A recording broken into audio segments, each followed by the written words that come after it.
Guten Abend vu Straßburg. Mün ist es vor, wie könnte doch nicht sinn, leider mat der Aktualität missen aufgehen. Den Terrorismus dominiert leider nach immer Aktualität, aber das offensichtlich, dass wir andere Prioritäten brauchen. Es gilt lo, auch wenn es schrecklich banal klingt, eine glückliche politische Hand zu haben, für den Equiliber zwischen Sicherheit und Freiheit aufrechtzuerhalten. Wollen wir als freie Lebensweise abgehen? Auf keinen Fall.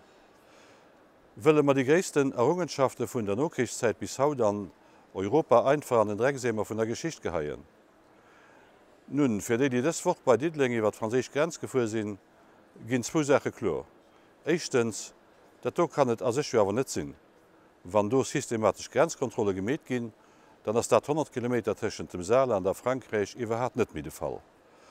Also haben wir drei erste mit einer gefehlten Sicherheit zu dienen, wie mit einer effektiver. Zweitens, bei allem Verständnis für die aktuellen Mesuren, das kann ja aber kein Dauerzustand gehen. Wir sehen logisch so richtig, was Schengen eigentlich schwer ist. Das, was wir dringend brauchen, das ist mal nicht unbedingt neue Gesetze an neue Institutionen, mehr ein besseres Funktionament von den Maßnahmen, die schon ermöglichen, bei gleichbleibender Gesetzgebung wirklich Fortschritt ab puncto Terrorismusbekämpfung zu erreichen. Wollen wir an all einzelnen Menschen potenziellen Steuerfaktor von unserer Sicherheit gesehen oder dementsprechend 500 Millionen Leute an Europa in Generalverdacht stellen, oder können es nicht zu besseren Resultaten, wenn es sich konzentriert auf die 10, 15 oder 20.000 Leute, die europaweit schon der Justiz- und Sicherheitsautoritäten bekannt sind. Die Responsablen für die Blutevenen zu Paris wären den engen Service bekannt, an den anderen anscheinend nicht. Dafür schenkt man sollte dort zutreffen, aber unbedingt notwendig zu sehen, die bestehenden Möglichkeiten auszuschaffen, an Platz für den Radremenkeer neu zu erfahren.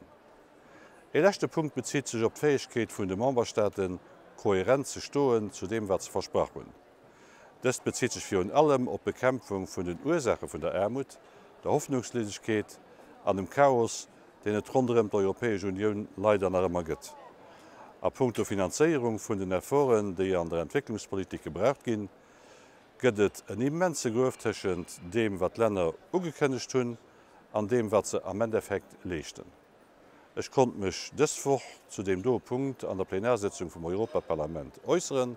Von der Welt könnt ihr direkt an den Extrait herausschauen. Lutte contre la pauvreté, aide aux minorités en difficulté, lutte contre l'instabilité politique, rôle du changement climatique dans le déplacement des populations, combien de fois n'a-t-on pas fait ces constats? Responsibility to Protect, le meilleur document de mon point de vue jamais rédigé à la demande des Nations Unies à propos de la corrélation entre pauvreté, insécurité, malgouvernance, guerre inter ou intranationale, avait, il y a 15 ans déjà, décrit de façon pertinente la problématique actuelle. Si je ne peux que saluer la bonne volonté des responsables de la Commission, du service d'action extérieure et de Mme Mogherini, de la présidence luxembourgeoise, qui se sont investis dans la préparation du sommet de La Valette, il y a lieu cependant de rester dubitatif quant à l'enthousiasme des États membres, pour dire le moins, à assumer leurs responsabilités pour la mise en œuvre des conclusions du sommet. Les États membres, du moins 25 d'entre eux, plus la Suisse et la Norvège, ont annoncé une contribution de 81 millions. Par rapport aux 1,8 milliard annoncés, c'est à peine 6% du montant total. Mais de qui se moque-t-on? Mais qu'attendons-nous en tant que parlementaires européens pour inviter les États membres à venir rendre compte devant notre Parlement de la façon dont ils entendent honorer leur engagement pris à Monterrey, renouvelé en 2015 dans le cadre du consensus européen de développement, renouvelé à Addis Abeba?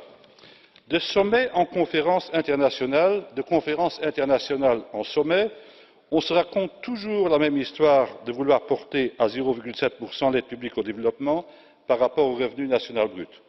On fait du surplace. La seule chose qui bouge, c'est l'échéance. On voit poindre à l'horizon la solution, tout en précisant que l'horizon est une ligne qui recule au fur et à mesure que l'on avance. Quand arrive le délai de répondre à ces engagements, le Conseil repousse l'échéance de 15 ans. Pas tous, il y a lieu de soustraire à cette critique la Suède, le Danemark, les Pays-Bas, le Luxembourg et bientôt le Royaume-Uni.